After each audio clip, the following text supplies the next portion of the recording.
नमस्कार दोस्तों, आपका बहुत-बहुत स्वागत है।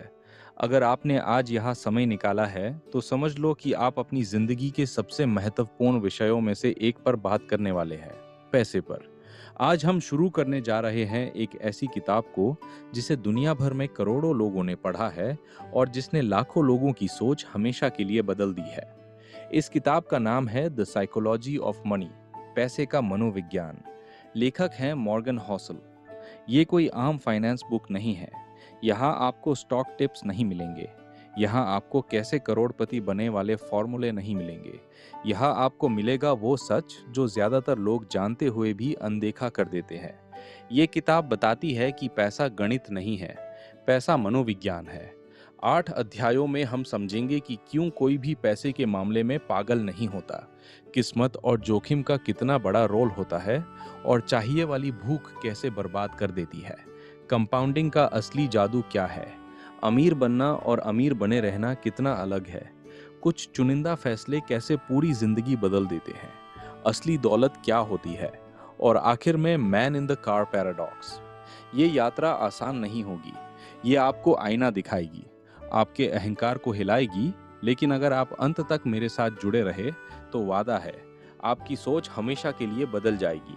अगर आपको ये यात्रा पसंद आ रही है तो वीडियो को लाइक कर दीजिए और चैनल को सब्सक्राइब कर लीजिए, ताकि ऐसी और गहरी और सच्ची बातें आप तक पहुंचती रहें।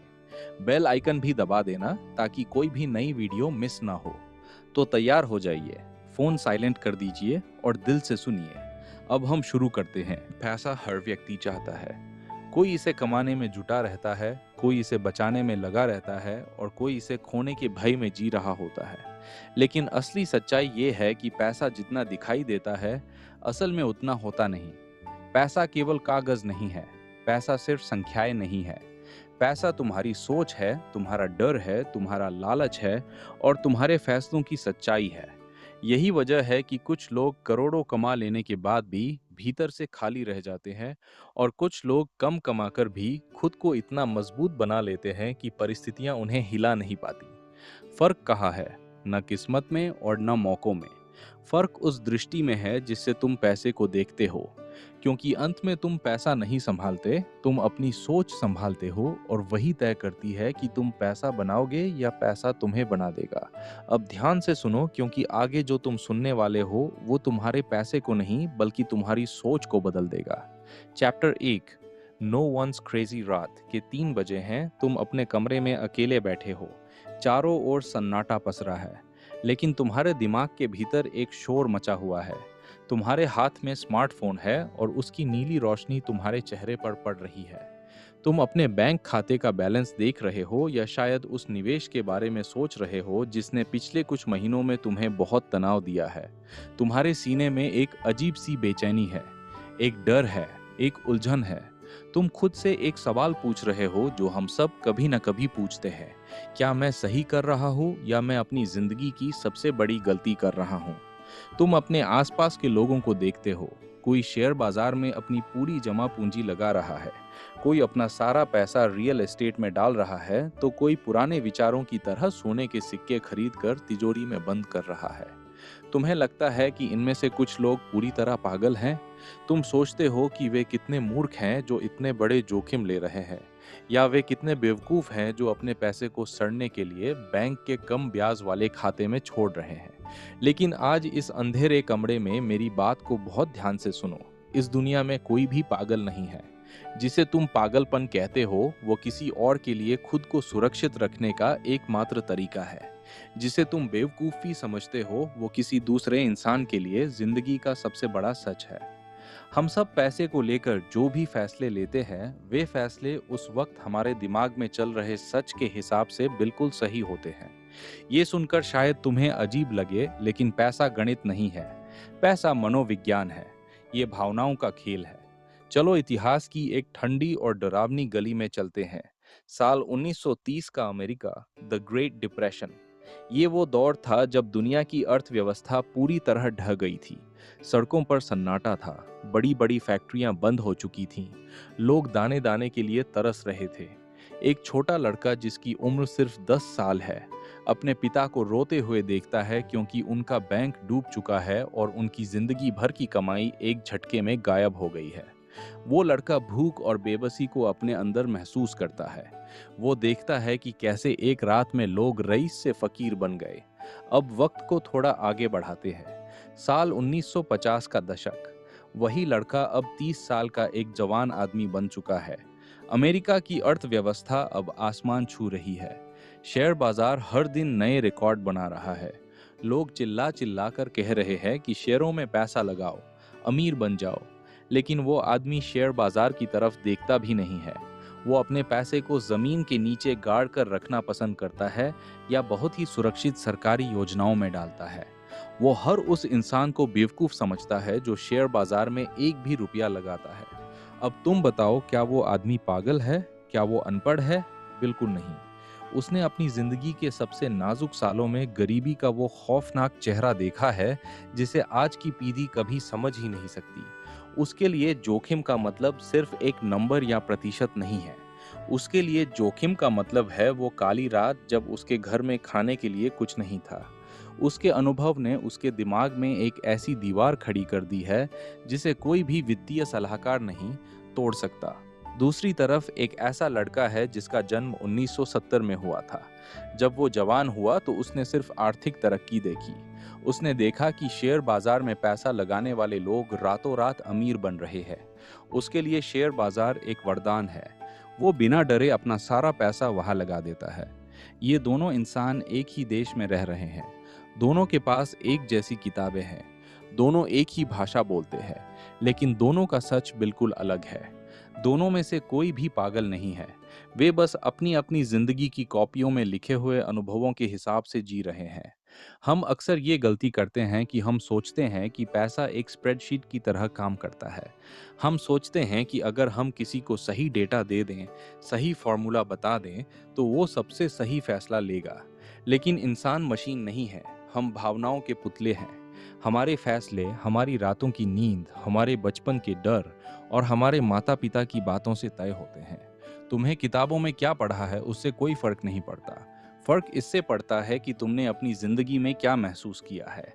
अगर तुमने अपनी जवानी में महंगाई को आसमान छूते देखा है तो तुम पूरी जिंदगी महंगाई से डरते रहोगे। अगर तुमने अपनी आंखों के सामने किसी को कर्ज के नीचे दबकर मरते देखा है तो तुम कभी कर्ज नहीं लोगे, चाहे वो व्यापार बढ़ाने का कितना भी बड़ा मौका क्यों न हो। तुम्हारी व्यक्तिगत वित्तीय नीतियां तुम्हारी जेब से नहीं, बल्कि तुम्हारे अतीत के जख्मों से तय होती हैं। चलो अब एक ऐसे सच का सामना करते हैं जो तुम्हें अंदर तक हिला देगा। इसे हम कह सकते हैं लॉटरी टिकट पैराडॉक्स। गरीब देशों में और अमीर देशों के सबसे गरीब इलाकों में लोग हर साल अरबों रुपए लॉटरी टिकटों पर खर्च कर देते हैं। अगर तुम गणित के हिसाब से देखोगे तो ये दुनिया का सबसे बेकार फैसला है। एक लॉटरी जीतने की संभावना करोड़ों में एक होती है।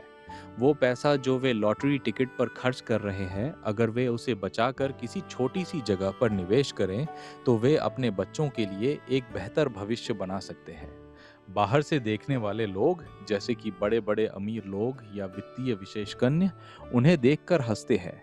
वे कहते हैं, देखो, इसीलिए ये लोग हमेशा गरीब रहते हैं। ये अपने पैसे को फालतू चीजों में उड़ा देते हैं। वे उन्हें पागल कहते हैं। लेकिन क्या तुमने कभी उस गरीब इंसान के दिमाग के अंदर झांक कर देखा है? चलो आज उसके चश्मे से दुनिया को देखते हैं। वो इंसान सुबह से रात तक ऐसी नौकरी करता है जिसे वो नफरत करता है। वो एक ऐसे घर में रहता है जहाँ की छत टपकती है। उसे पता है कि वो चाहे जितनी मेहनत कर ले, उसे कभी भी वो प्रमोशन नहीं मिलेगा जिससे उसकी जिंदगी बदल सके। उसे पता है कि वो कभी भी एक बड़ा घर नहीं खरीद पाएगा, कभी अपने बच्चों को सबसे बड़े स्कूल में नहीं भेज पाएगा, कभी बिना चिंता किए छुट्टियां मनाने नहीं जा सकेगा। उसके लिए वो बड़ी जिंदगी, वो लग्जरी, वो आज़ादी सिर्फ एक सपना है जो कभी सच नहीं हो सकता। लेकिन जब वो इंसान $4 का वो लॉटरी टिकट खरीदता है तो वो सिर्फ एक कागज का टुकड़ा नहीं खरीद रहा होता। वो उन $4 से एक सपना खरीद रहा होता है। वो उस पल को खरीद रहा होता है जब वो अपनी आंखें बंद करके सोच सकता है कि काश अगर ये टिकट निकल गया तो मेरी जिंदगी की सारी तकलीफें खत्म हो जाएंगी। वो उस उम्मीद को खरीद रहा होता है जो अमीर लोगों के पास पहले से ही है, लेकिन उसके पास नहीं।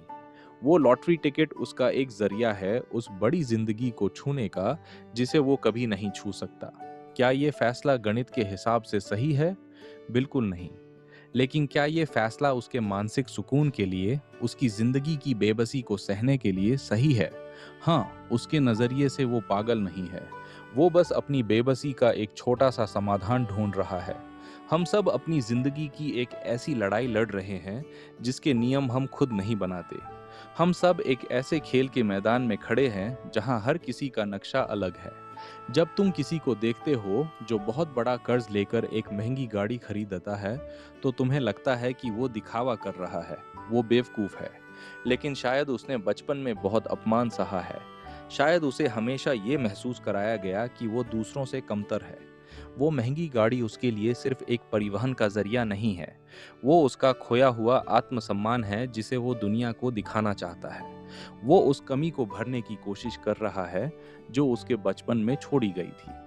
जब तुम किसी अमीर इंसान को देखते हो जो अपना सारा पैसा बहुत ही सुरक्षित और कम ब्याज देने वाले सरकारी बॉन्ड्स में रखता है, तो तुम्हें लगता है कि वो कितना डरपोक है।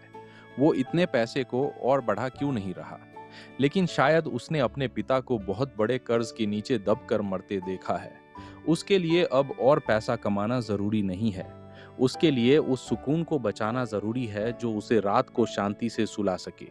हम सब अपनी खुद की बनाई हुई एक खिड़की से बाहर की दुनिया को देखते हैं, और हमारी खिड़की का कांच कैसा है, ये इस बात पर निर्भर करता है कि हमारे माता पिता ने हमसे पैसे के बारे में क्या कहा था, हमारे पहले जॉब के वक्त देश के हालात क्या थे, और हमने अपनी जिंदगी में कितनी बार हार का सामना किया है। ये एक मनोवैज्ञानिक सच है कि हम इंसान कभी भी पूरी तरह से तर्कसंगत नहीं होते। हम बस अपनी नज़र में सही होना चाहते हैं। हम चाहते हैं कि हमारे फैसले हमारे अनुभवों के साथ मेल खाएं। इसे मनोविज्ञान में नाइव रियलिज्म कहते हैं। इसका मतलब है कि हमें लगता है कि हम दुनिया को वैसे ही देख रहे हैं जैसी वो वास्तव में है, जबकि हम दुनिया को वैसे देख रहे होते हैं जैसे हम खुद हैं। चलो एक पल के लिए रुकते हैं, अपनी आंखें बंद करो और गहराई से सोचो। तुम्हारा पैसे को लेकर सबसे बड़ा डर क्या है? क्या तुम्हें डर लगता है कि एक दिन तुम सब कुछ खो दोगे? क्या तुम्हें डर लगता है कि तुम कभी उतने अमीर नहीं बन पाओगे जितना तुम बनना चाहते हो? क्या तुम्हें लगता है कि पैसा सिर्फ उन लोगों के पास आता है जो चालाक होते हैं? ये विचार तुम्हारे अंदर कहाँ से आए? क्या ये किसी किताब को पढ़कर आए? नहीं। ये विचार तब पैदा हुए थे जब तुमने अपनी जिंदगी के किसी मोड़ पर कुछ ऐसा देखा या महसूस किया जिसने तुम्हारे दिमाग पर एक गहरा निशान छोड़ दिया। शायद वो तब था जब तुम्हारे माता पिता पैसे को लेकर जोर जोर से चिल्ला रहे थे। शायद वो तब था जब तुम्हें अपनी मनपसंद चीज इसलिए छोड़नी पड़ी क्योंकि जेब में पैसे नहीं थे। वो अनुभव तुम्हारा सच बन गया, और आज तुम जो भी फैसले ले रहे हो वे फैसले उसी सच की परछाई है। इसलिए अगली बार जब तुम किसी के वित्तीय फैसले को देखो तो उसे जज मत करो। ये मत कहो कि वो बेवकूफ है या पागल है। सिर्फ ये सोचो कि उसने जिंदगी का वो कौन सा हिस्सा देखा है जो मैंने नहीं देखा। उसने ऐसी कौन सी तकलीफ झेली है जिसका मुझे अंदाजा भी नहीं है। अमीर बनने की राह पर तुम्हारा पहला कदम ये नहीं है कि तुम बहुत सारे पैसे कमाना सीखो। पहला कदम ये है कि तुम इस बात को स्वीकार करो कि तुम्हारा दिमाग पैसे को लेकर पूरी तरह से तर्कसंगत नहीं है। तुम भी गलतियां करोगे, तुम भी डूबोगे, तुम भी भावनाओं में बहकर फैसले लोगे, और ये बिल्कुल ठीक है। जब तुम इस सच को स्वीकार कर लेते हो तो तुम दूसरों के प्रति दयालु हो जाते हो, और खुद के प्रति भी। तुम समझ जाते हो कि इस बड़ी दुनिया में जहां हर कोई अपनी जिंदगी की जंग लड़ रहा है, कोई भी पागल नहीं है। हम सब बस अपने अपने अनुभवों के गुलाम हैं। लेकिन असली खेल तब शुरू होता है जब तुम अपने इन अनुभवों को पहचान लेते हो। जब तुम ये समझ जाते हो कि तुम्हारा ये डर या ये लालच तुम्हारे अतीत की देन है, तब तुम उस पर काबू पाना शुरू करते हो। तब तुम एक गुलाम से बदलकर अपने दिमाग के मालिक बन जाते हो। दौलत कमाने का असली राज ये नहीं है कि तुम सबसे स्मार्ट बनो, बल्कि ये है कि तुम ये समझो कि तुम स्मार्ट नहीं हो। तुम बस एक इंसान हो जिसके पास भावनाएं हैं। जब तुम अपनी इस कमजोरी को अपनी ताकत बना लेते हो, तब तुम वे फैसले लेना शुरू करते हो जो तुम्हें वास्तव में अमीर बनाते हैं, न कि वे जो सिर्फ तुम्हें दूसरों की नजरों में अमीर दिखाते हैं। चलो अब एक बड़ा कदम उठाते हैं। आज मैं तुम्हें एक ऐसी चुनौती देता हूं जो तुम्हारी मानसिक प्रोग्रामिंग को बदल देगी। अपने अतीत में जाओ, उस सबसे बड़े आर्थिक फैसले को याद करो जिसे लेकर तुम्हें आज पछतावा होता है। शायद वो कोई गलत शेयर खरीदना था, या कोई ऐसी चीज खरीदना जिसकी तुम्हें जरूरत नहीं थी, या शायद किसी गलत इंसान पर भरोसा करके पैसा गंवाना।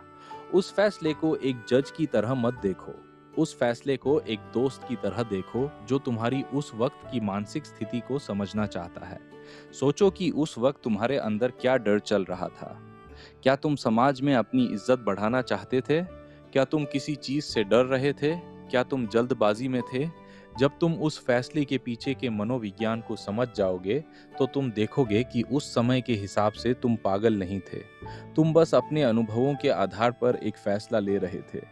जब तुम अपने अतीत के उस सच को स्वीकार कर लोगे, तो तुम अपनी जिंदगी के अगले मोड़ पर एक बेहतर और संतुलित फैसला लेने के लिए तैयार होगे। तुम ये समझ जाओगे कि पैसा सिर्फ नंबर्स का खेल नहीं है, बल्कि ये तुम्हारे दिमाग को समझने का एक जरिया है। ये सफर अभी शुरू हुआ है, हमने सिर्फ सतह को छुआ है। हम धीरे धीरे उस अंधेरे को साफ करेंगे जो तुम्हारे और तुम्हारी दौलत के बीच खड़ा है। हम उन सारे भ्रमों को तोड़ देंगे जो तुम्हें बांध कर रखते हैं। हम सीखेंगे कि कैसे भावनाएं हमें बर्बाद करती हैं और कैसे उन्हें काबू करके हम अपनी किस्मत बदल सकते हैं। बस मेरे साथ चलते रहो, क्योंकि अगली मंजिल इससे भी ज्यादा हैरान करने वाली है। अगले अध्याय में हम उस अदृश्य ताकत के बारे में बात करेंगे जो रातों रात किसी को राजा बना देती है और किसी को भिखारी। हम बात करेंगे उस चीज की जिसे हम अक्सर अपनी मेहनत समझ लेते हैं, लेकिन असल में वो कुछ और ही होता है। तैयार हो जाओ, क्योंकि ये खेल अब और भी गहरा होने वाला है। तुम्हारी पहचान बदलने वाली है, तुम्हारी सोच बदलने वाली है, और सबसे बड़ी बात, तुम्हारी जिंदगी बदलने वाली है। चैप्टर 2, लक और रिस्क। क्या तुम सच में मानते हो कि तुम अपनी जिंदगी के अकेले मालिक हो? क्या तुम्हें वाकई लगता है कि आज तुम जहां भी खड़े हो, वो सिर्फ तुम्हारी मेहनत, तुम्हारे फैसलों और तुम्हारे पसीने का नतीजा है? आज मैं तुम्हारा सामना एक ऐसे खौफनाक सच से कराने जा रहा हूं जो तुम्हारे अहंकार को अंदर से झकझोर कर रख देगा। एक ऐसा सच जिसे दुनिया के बड़े बड़े अमीर और कामयाब लोग कभी स्वीकार नहीं करना चाहते, क्योंकि अगर उन्होंने इस सच को मान लिया तो उनका वो बड़ा साम्राज्य, उनकी वो इज्जत और उनका वो गौरव एक ताश के महल की तरह ढह जाएगा। वो सच है किस्मत और जोखिम। ये दोनों इस ब्रह्मांड की सबसे बड़ी और सबसे अदृश्य ताकतें हैं। ये दोनों जुड़वां भाई है। ये एक ही सिक्के के दो पहलू हैं। लेकिन हमारी दुनिया इतनी अजीब है कि जब कोई अमीर बनता है तो हम उसकी मेहनत की पूजा करते हैं, जिसे हम कामयाबी का खेल कहते हैं। और जब कोई नाकामयाब होता है तो हम उसे आलसी या बेवकूफ घोषित कर देते हैं, जबकि वो सिर्फ जोखिम की उस आंधी में फंस गया था जिसे कोई रोक नहीं सकता था। चलो तुम्हें समय के पहिए को पीछे घुमाकर साल 1968 में ले चलता हूँ। अमेरिका का एक बड़ा शहर सिएटल। वहाँ एक स्कूल है जिसका नाम है लेक साइड स्कूल। ये कोई मामूली स्कूल नहीं था। ये उस वक्त अमेरिका के उन गिने चुने स्कूलों में से एक था जिसके पास एक कंप्यूटर था। उस दौर में जब बड़ी बड़ी यूनिवर्सिटीज और सरकारी दफ्तरों के पास भी कंप्यूटर नहीं होते थे, लेकसाइड स्कूल ने अपने बच्चों के लिए $3000 खर्च करके एक कंप्यूटर मंगवाया था। अब इस स्कूल में पढ़ने वाले एक 13 साल के लड़के को देखो। वो लड़का बेहद जिद्दी है, उसकी आंखों में एक अजीब सी चमक है और वो घंटों उस कंप्यूटर रूम में बैठकर कोडिंग करता रहता है। उस लड़के का नाम है बिल गेट्स। बिल गेट्स खुद मानते हैं कि अगर उनके स्कूल में वो कंप्यूटर नहीं होता तो आज माइक्रोसॉफ्ट नाम की कोई कंपनी नहीं होती। वे कहते हैं कि लेकसाइड स्कूल ने उन्हें एक ऐसा मौका दिया जो उस वक्त पूरी दुनिया में शायद ही किसी और बच्चे को मिला हो। चलो अब इस कहानी के पीछे छिपे गणित को समझते हैं। साल 1968 में पूरी दुनिया में लगभग 30 करोड़ बच्चे ऐसे थे जो हाई स्कूल जाने की उम्र के थे। उन 30 करोड़ बच्चों में से सिर्फ 3 लाख बच्चे अमेरिका में रहते थे। उन 3 लाख बच्चों में से सिर्फ 5,000 बच्चे सिएटल के इलाके में थे, और उन 5,000 बच्चों में से सिर्फ 300 बच्चे लेक साइड स्कूल में पढ़ते थे, और उन 300 बच्चों में सिर्फ एक बच्चा था जिसके पास वो जुनून था। इसका मतलब समझ रहे हो? बिल गेट्स के पास एक ऐसा कंप्यूटर होने की संभावना 30 करोड़ में से सिर्फ एक थी। ये सिर्फ मेहनत नहीं थी, ये किस्मत थी। ये वो अदृश्य हवा थी जिसने बिल गेट्स के जहाज को उस दिशा में धकेल दिया जहां सिर्फ और सिर्फ कामयाबी थी। लेकिन कहानी यहाँ खत्म नहीं होती। इस कहानी का एक दूसरा हिस्सा भी है जो बहुत दर्दनाक है और जिसे दुनिया भूल चुकी है। लेक साइड स्कूल में बिल गेट्स के साथ एक और लड़का पढ़ता था। उसका नाम था केंट इवांस। केंट कोई साधारण लड़का नहीं था। बिल गेट्स के शब्दों में केंट पूरे स्कूल में सबसे तेज दिमाग वाला लड़का था। वो कंप्यूटर कोडिंग में बिल गेट्स से भी ज्यादा माहिर था। दोनों दोस्त घंटों बैठकर भविष्य के सपने देखते थे। वे तय कर चुके थे कि वे दोनों मिलकर एक बड़ी सॉफ्टवेयर कंपनी बनाएंगे। केंट के पास भी वही दिमाग था, वही जुनून था और वही मौका था जो बिल गेट्स के पास था। लेकिन आज केंट इवांस का नाम कोई नहीं जानता। क्यों? क्योंकि केंट इवांस के साथ जोखिम का वो दूसरा पहलू टकरा गया जिसे हम मौत या भयानक दुर्घटना कहते हैं। अपनी स्कूल की पढ़ाई खत्म करने से ठीक पहले केंट एक पहाड़ पर चढ़ने के लिए गए। वहां एक भयंकर हादसा हुआ और केंट उस पहाड़ से नीचे गिर गए। उनकी मौत हो गई। अब जरा गौर करो, अमेरिका में हर साल पहाड़ पर चढ़ते वक्त किसी हादसे में मरने की संभावना कितनी होती है? लगभग 10 लाख में से एक। बिल गेट्स को 30 करोड़ में से एक वाली वो किस्मत मिली जिसने उन्हें दुनिया का सबसे अमीर इंसान बना दिया, और उनके सबसे प्यारे दोस्त केंट इवांस को 10 लाख में से एक वाला वो जोखिम मिला जिसने उनसे उनकी जिंदगी ही छीन ली। दोनों के पास एक जैसा टैलेंट था, दोनों के पास एक जैसी मेहनत थी, लेकिन एक को आसमान की ऊंचाइयों पर पहुंचा दिया गया और दूसरे को कब्र की गहराइयों में सुला दिया गया। जब तुम इस कहानी को सुनते हो तो क्या तुम अभी भी ये कह सकते हो कि सब कुछ सिर्फ मेहनत से होता है? हमारा दिमाग इस सच को स्वीकार करने से डरता है। क्यों? क्योंकि अगर हम ये मान लें कि किस्मत इतनी बड़ी ताकत है, तो हमें ये भी मानना पड़ेगा कि हमारा अपनी जिंदगी पर कोई नियंत्रण नहीं है। ये सोच हमें अंदर से कमजोर बनाती है। हमें डर लगता है कि कहीं हमारी सारी मेहनत एक झटके में बेकार ना हो जाए। इसलिए हम एक आसान रास्ता चुनते हैं। हम सफल लोगों को भगवान बना देते हैं।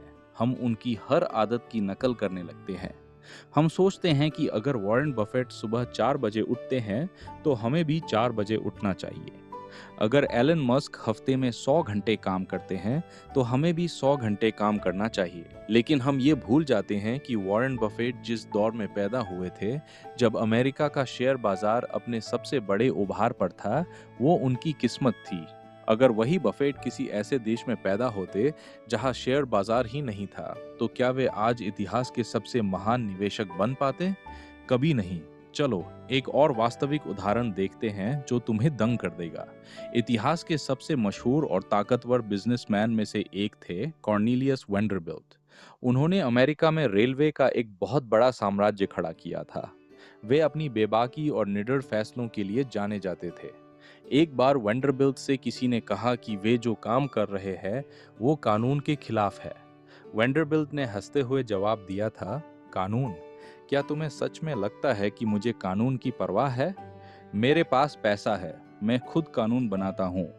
वेंडरबिल्ट ने अपनी जिंदगी में सैकड़ों बार कानून की सीमाओं को तोड़ा। वे बेहद आक्रामक थे। वे हर उस नियम को लात मार देते थे जो उनके रास्ते में आता था। और नतीजा क्या हुआ? वे अमेरिका के इतिहास के सबसे अमीर व्यक्तियों में से एक बन गए। पूरी दुनिया ने उनकी तारीफ की। लोगों ने कहा कि वे एक क्रांतिकारी लीडर है जो किसी से नहीं डरते। लेकिन अब एक पल के लिए सोचो, अगर वेंडरबिल्ट के उन फैसलों की वजह से उनका बिजनेस डूब जाता, अगर सरकार उन्हें जेल में डाल देती, तो इतिहास उनके बारे में क्या लिखता? इतिहासकार लिखते कि वेंडरबिल्ट एक लालची, बेवकूफ और अपराधी किस्म के इंसान थे जिन्होंने अपनी अकड़ में अपना सब कुछ बर्बाद कर लिया। उन्हें नाकामयाबी का एक बड़ा उदाहरण बनाकर स्कूलों में पढ़ाया जाता। सफलता और असफलता के बीच की रेखा इतनी पतली होती है कि हम अक्सर देख ही नहीं पाते कि कब कोई फैसला एक शानदार जोखिम था और कब वो एक बड़ी बेवकूफ़ी। जब तुम किसी कंपनी को डूबते हुए देखते हो तो तुम तुरंत कहते हो, इनके प्रमोटर्स बहुत लालची थे, उन्होंने गलत फैसले लिए। लेकिन जब वही कंपनी सफल होती है तो तुम कहते हो, वाह क्या विजन था, क्या जोखिम लिया था। ये हमारा मानसिक दिवालियापन है। हम नतीजों को देखकर फैसलों की गुणवत्ता तय करते हैं। अगर नतीजा अच्छा है तो फैसला महान था, अगर नतीजा बुरा है तो फैसला बेवकूफाना था। लेकिन मेरे दोस्त, असल जिंदगी ऐसे काम नहीं करती। एक बहुत बड़ा निवेशक अपनी पूरी रिसर्च करता है, रात दिन एक करता है, हर डेटा का विश्लेषण करता है और फिर एक शेयर में पैसा लगाता है। लेकिन अगले ही दिन उस कंपनी की फैक्ट्री में आग लग जाती है या कोई बड़ा भूचाल आ जाता है और वो कंपनी डूब जाती है। क्या वो निवेशक बेवकूफ था? क्या उसकी रिसर्च गलत थी? नहीं।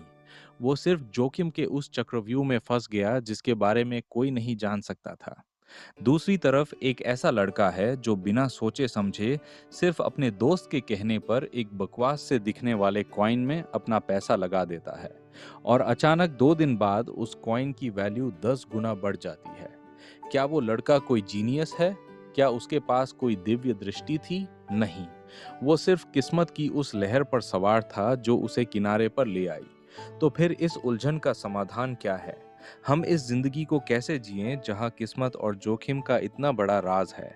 इसका सबसे बड़ा समाधान ये है कि तुम कभी भी किसी एक व्यक्ति के चरम उदाहरण को देखकर अपनी जिंदगी का फैसला मत करो। जब तुम बिल गेट्स, वॉरेन बफेट या एलन मस्क जैसे लोगों को देखते हो, तो याद रखो कि उनके जीवन में किस्मत का एक बहुत बड़ा हिस्सा था, जिसे तुम कभी दोहरा नहीं सकते। उनकी सफलता के तरीके इतने अनोखे और परिस्थितियों पर निर्भर थे कि अगर तुम हूबहू उनकी नकल करोगे तो तुम बर्बाद हो जाओगे। इसकी बजाय तुम्हें बड़े पैटर्न्स को देखना चाहिए। ये मत देखो कि एक अमीर इंसान ने किस खास शेयर में पैसा लगाया, बल्कि ये देखो कि क्या वे लोग अपने पैसे को बचाने के लिए हमेशा एक सुरक्षा का दायरा रखते थे। क्या वे लोग मुश्किल वक्त के लिए पैसा बचाकर रखते थे? क्या उन्होंने अपनी जिंदगी में लचीलापन बनाए रखा?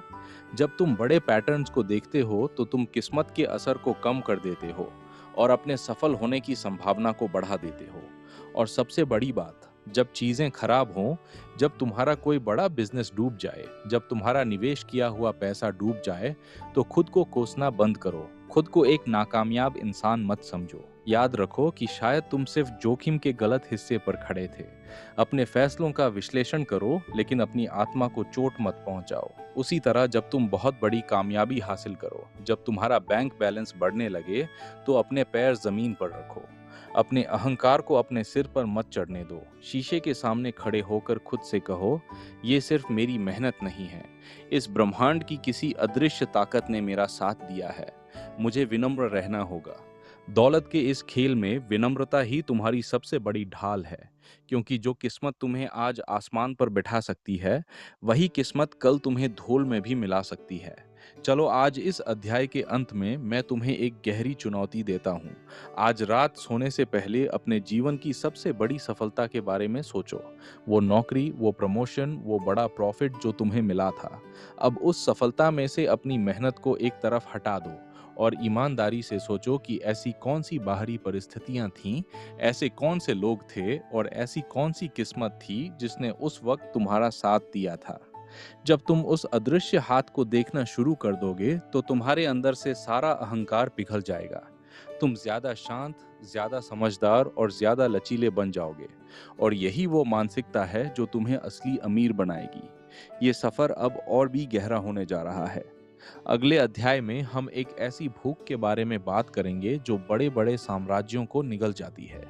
एक ऐसी भूख जिसे अगर काबू न किया गया तो वो तुम्हें तब भी कंगाल बना देगी जब तुम्हारी तिजोरी सोने से भरी होगी। मेरे साथ बने रहो, क्योंकि ये खेल अब और भी खतरनाक होने वाला है। Chapter 3, never enough. क्या तुमने कभी किसी ऐसे इंसान को देखा है जिसके पास वो सब कुछ था जिसे दुनिया कामयाबी कहती है, लेकिन फिर भी उसने अपना सब कुछ दांव पर लगा दिया और अंत में पूरी तरह बर्बाद हो गया? आज हम एक ऐसी बीमारी के बारे में बात करने जा रहे हैं जो किसी शरीर को नहीं, बल्कि इंसान की आत्मा और उसके दिमाग को खा जाती है। ये बीमारी किसी वायरस से नहीं फैलती। ये पैदा होती है इंसान के सबसे गहरे और अंधेरे कोने से। इस बीमारी का नाम है और पाने की भूख। एक ऐसी भूख जो कभी शांत नहीं होती। तुम चाहे जितने अमीर बन जाओ, चाहे जितनी बड़ी गाड़ियों में घूम लो, चाहे दुनिया के सबसे महंगे महल में रह लो, ये भूख तुम्हें हमेशा अंदर से खाली और कंगाल महसूस कराती रहेगी। और इसी भूख का नतीजा होता है कि बड़े बड़े साम्राज्य और दुनिया के सबसे तेज दिमाग वाले लोग एक ही झटके में सड़क पर आ जाते हैं। आज मैं तुम्हें एक ऐसे इंसान की कहानी सुनाने जा रहा हूं जिसने शून्य से शुरू करके सफलता के उस शिखर को छुआ था जिसकी कल्पना भी एक आम इंसान नहीं कर सकता। लेकिन फिर उसकी एक मानसिक चूक ने उसे इतिहास का एक दुखद उदाहरण बना दिया। हम बात कर रहे हैं रजत गुप्ता की। रजत गुप्ता का जन्म भारत में एक बहुत ही साधारण परिवार में हुआ था। बचपन में ही उनके माता पिता का देहांत हो गया था। वे अनाथ हो चुके थे। उनके पास न तो कोई बड़ा बैंक बैलेंस था और न ही कोई गॉडफादर। लेकिन उनके पास एक असाधारण दिमाग था और कुछ बड़ा करने का जुनून था। वे अपनी मेहनत के दम पर दुनिया के सबसे प्रतिष्ठित कॉलेज आईआईटी और फिर हार्वर्ड बिजनेस स्कूल पहुंचे। इसके बाद उन्होंने मैकिन्सी नाम की दुनिया की सबसे बड़ी कंसल्टिंग कंपनी में कदम रखा। रजत गुप्ता का दिमाग इतना तेज था कि वे बहुत ही कम उम्र में उस कंपनी के ग्लोबल हेड बन गए। वे पहले ऐसे भारतीय थे जो दुनिया की इतनी बड़ी कंपनी के सबसे ऊंचे पद पर पहुंचे थे। रजत गुप्ता केवल एक बिजनेसमैन नहीं थे। वे बिल गेट्स के साथ मिलकर बड़े बड़े सामाजिक काम करते थे। वे अमेरिका के राष्ट्रपति से लेकर दुनिया के सबसे बड़े लीडर्स के सीधे संपर्क में थे। वे गोल्डमैन सैक्स जैसी दुनिया की सबसे ताकतवर इन्वेस्टमेंट बैंक के बोर्ड मेंबर थे। साल 2008 तक रजत गुप्ता की कुल संपत्ति लगभग $100 मिलियन थी। इसे अगर भारतीय रुपयों में देखें तो ये सैकड़ों करोड़ रुपए होते हैं।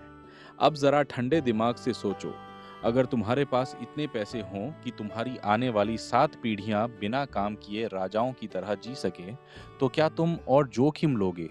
क्या तुम उस पैसे के लिए अपनी इज्जत दांव पर लगाओगे? एक समझदार इंसान कहेगा नहीं। लेकिन रजत गुप्ता के साथ एक बहुत बड़ा मानसिक हादसा हो चुका था। वे जिस गोल्डमैन सैक्स के बोर्ड में बैठते थे, वहां उनके आसपास जो दूसरे लोग थे, वे केवल करोड़पति नहीं थे, वे अरबपति थे, वे बिलियनर्स थे। रजत गुप्ता जब उन लोगों को देखते थे तो उनका सैकड़ों करोड़ का साम्राज्य उन्हें बहुत छोटा लगने लगता था।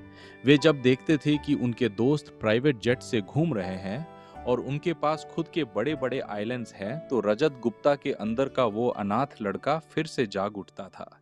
उन्हें लगता था कि वे अभी भी पीछे छूटे हुए हैं। वे इस दौड़ में हार रहे हैं। वे भूल गए कि उनके पास जो है वो काफी से भी बहुत ज्यादा है। उन्हें और चाहिए था।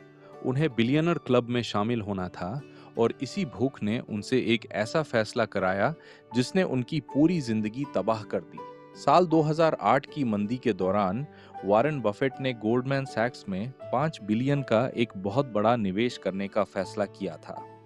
ये खबर इतनी बड़ी थी कि जैसे ही ये मार्केट में आती, गोल्डमैन सैक्स के शेयर आसमान छूने लगते। ये एक इनसाइडर इंफॉर्मेशन थी जिसे बाहर बताना कानूनन एक बहुत बड़ा अपराध था। रजत गुप्ता उस बोर्ड मीटिंग में शामिल थे। जैसे ही मीटिंग खत्म हुई, रजत गुप्ता ने अपने फोन से एक नंबर डायल किया। वो नंबर था राजा रत्नम का, जो एक बहुत बड़े हेज फंड के मालिक और अरबपति थे। रजत गुप्ता ने राजा रत्नम को फोन पर बस ये बता दिया कि वॉरेन बफेट गोल्डमैन सैक्स में पैसा लगाने वाले हैं। इस एक फोन कॉल के बाद राजा रत्नम ने लाखों शेयर खरीद लिए और एक ही झटके में करोड़ों कमा लिए। क्या रजत गुप्ता को इस डील से सीधे कोई पैसा मिला था?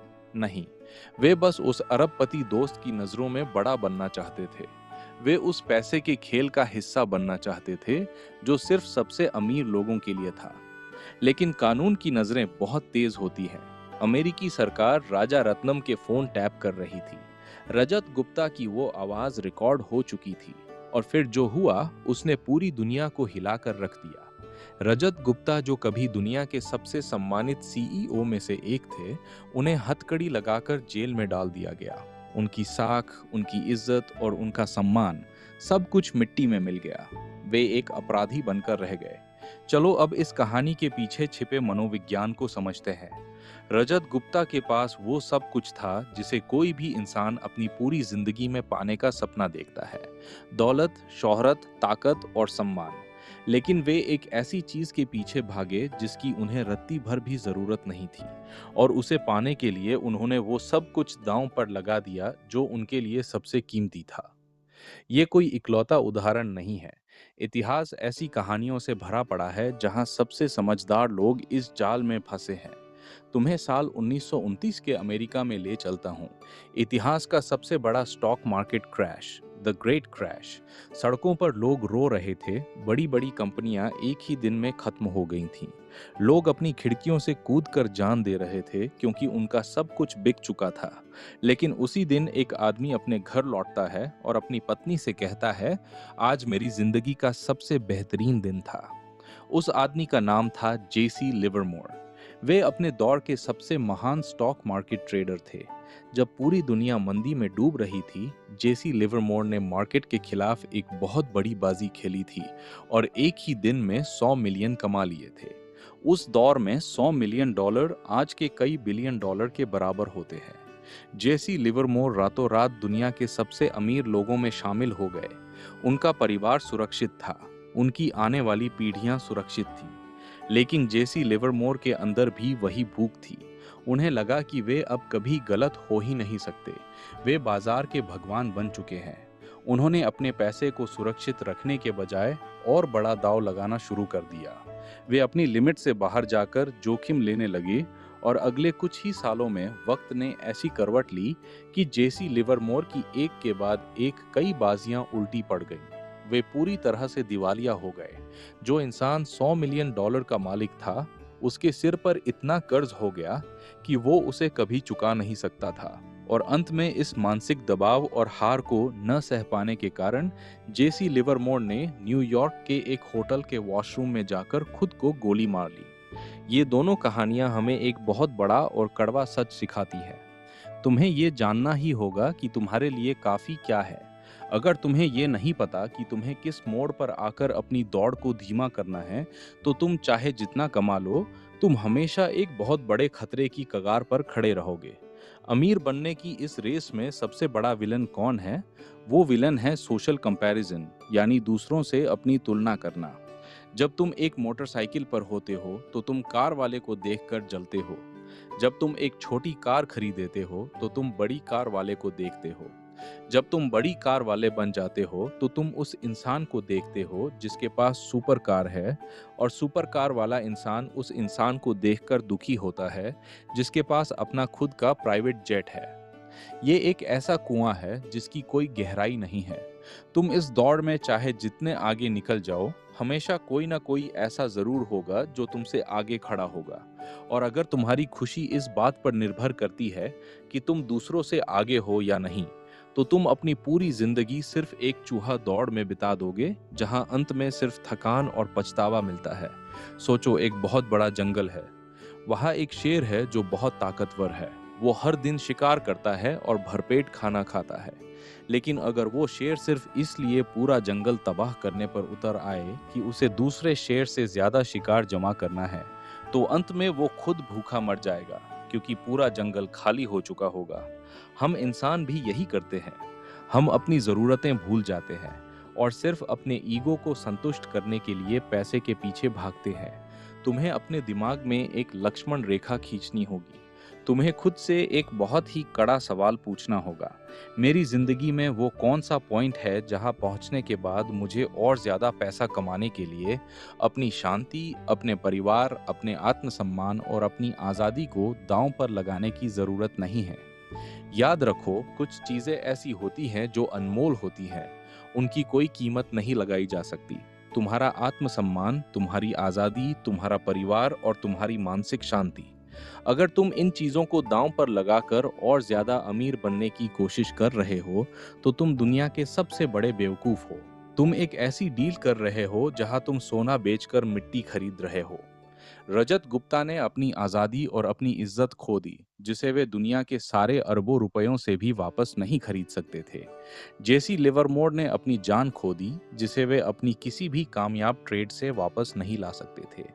दौलत का असली मजा तब नहीं है जब तुम्हारी तिजोरी भरी हो, बल्कि तब है जब तुम रात को बिना किसी चिंता के सुकून की नींद सो सको।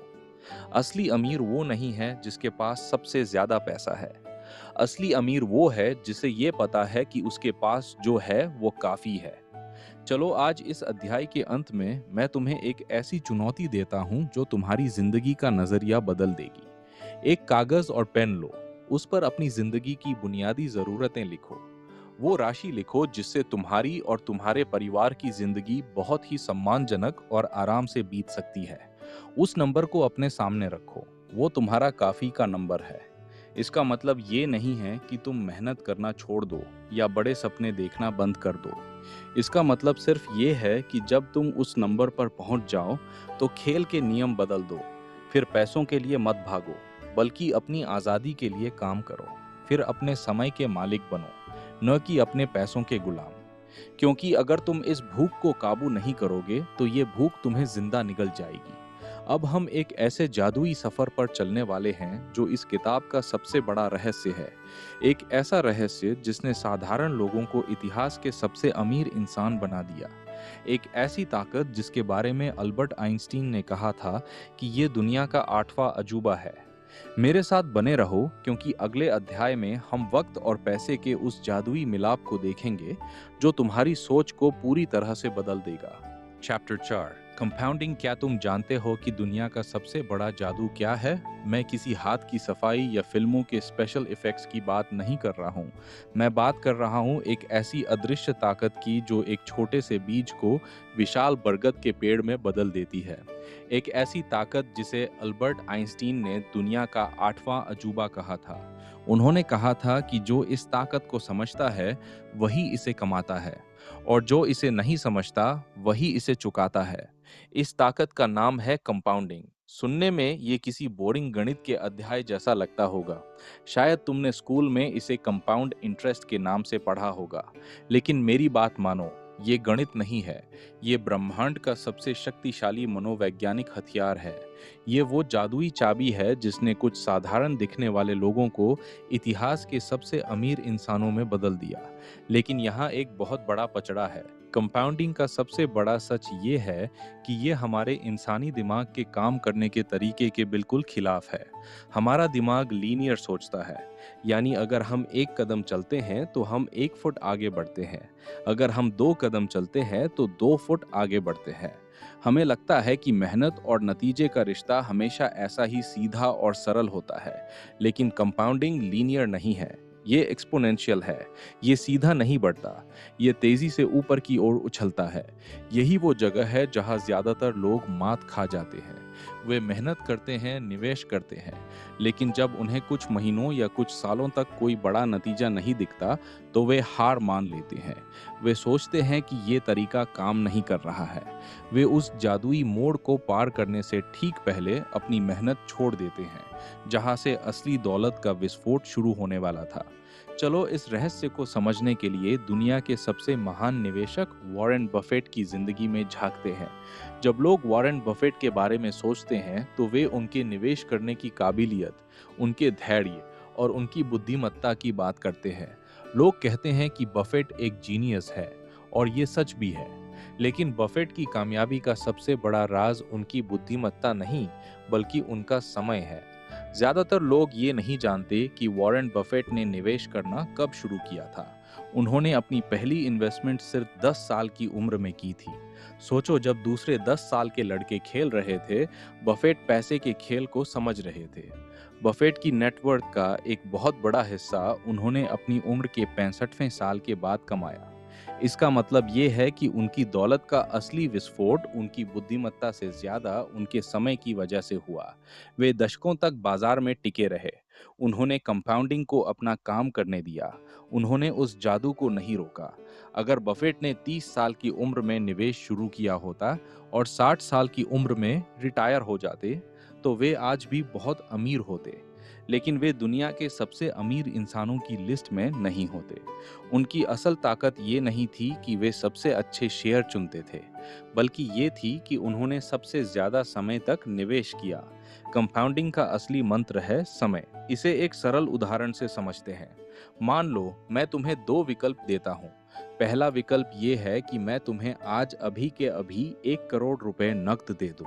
दूसरा विकल्प ये है कि मैं तुम्हें एक ऐसा जादुई सिक्का दूं जिसकी कीमत आज सिर्फ 1 पैसा है, लेकिन वो हर दिन अगले 30 दिनों तक डबल होता रहेगा।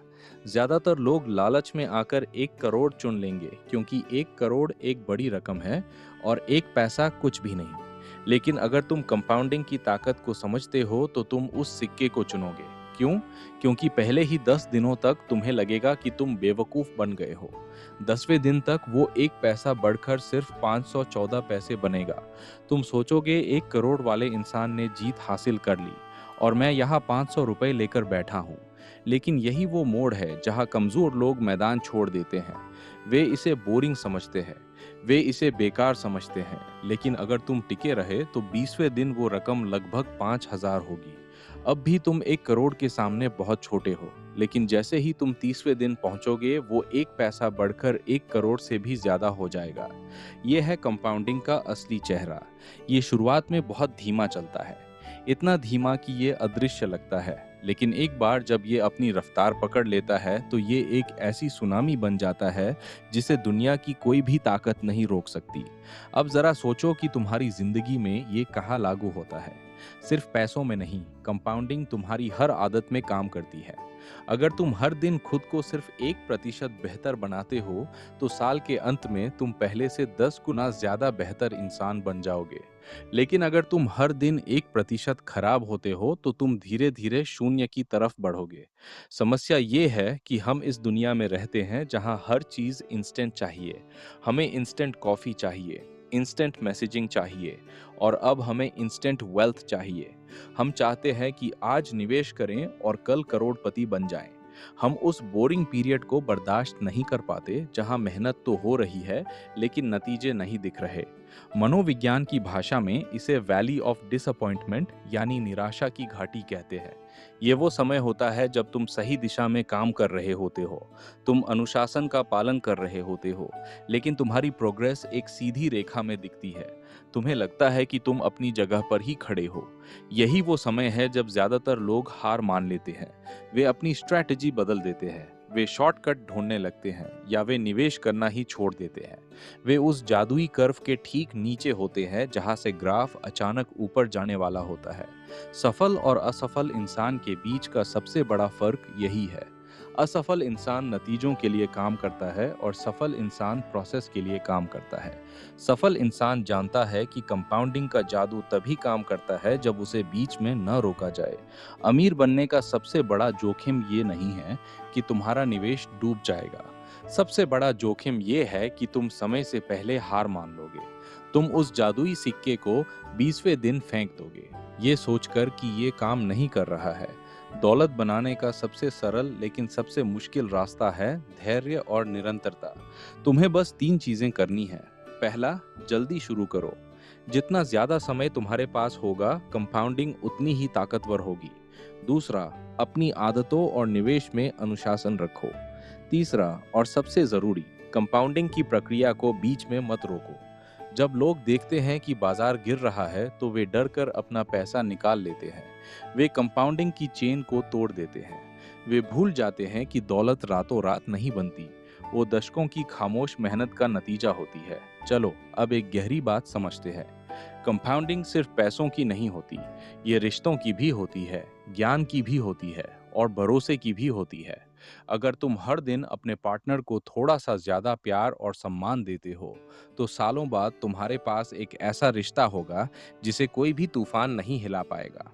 अगर तुम हर दिन एक पन्ना पढ़ते हो तो सालों बाद तुम्हारे पास वो ज्ञान होगा जो तुम्हें भीड़ से अलग खड़ा कर देगा। ये सब कुछ उसी एक नियम पर चलता है, छोटे बदलाव, बहुत सारा समय और अटूट धैर्य। आज मैं तुम्हें एक ऐसी चुनौती देता हूँ जो तुम्हारी सोच को बदल देगी। अपनी जिंदगी का कोई भी एक ऐसा लक्ष्य चुनो जिसे तुम हासिल करना चाहते हो, चाहे वो सेहत हो, पैसा हो या कोई नई स्किल। अब उस लक्ष्य को 1 साल के नजरिए से मत देखो, उसे 10 साल के नजरिए से देखो।